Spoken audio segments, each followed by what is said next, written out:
Pozdrav svima od grupe Magic Bush. Mi se trenutno nalazimo u studiju O i snimamo, ajde da kažemo, prvu polovinu našeg drugog albuma. Ovde smo uradili pre nekih godinu dana prvi album, a ovo sada što radimo je snimanje karakteristično po tome što smo posle 14 godina upotrebili jednu spravu koja je bila ključna za snimanje ranije. To je ovaj Lyric magnetofon, koji na ovoj divnoj dvoinčnoj traci na 24 kanala beleži nove pesme koje mi trenutno snimamo kod našeg domaćina Olivera Jovanovića. Hoćeš da kažeš nešto? Da, odavde. Cilj nam je ovog puta da kompjuter koristimo na pravi način.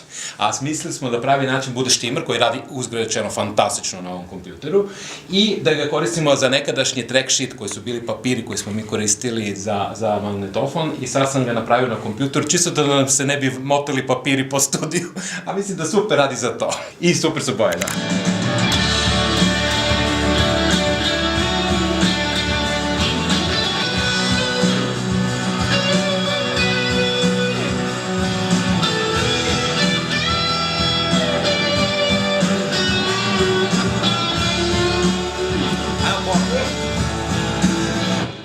Ideja snimanja na magnetofon je u tome da to što smo odsvirali smo, nema ispravljanja grešaka, nema seckanja, nema editinga, nema pluginova, nema kompjutera, ničega ono što je uništilo muziku.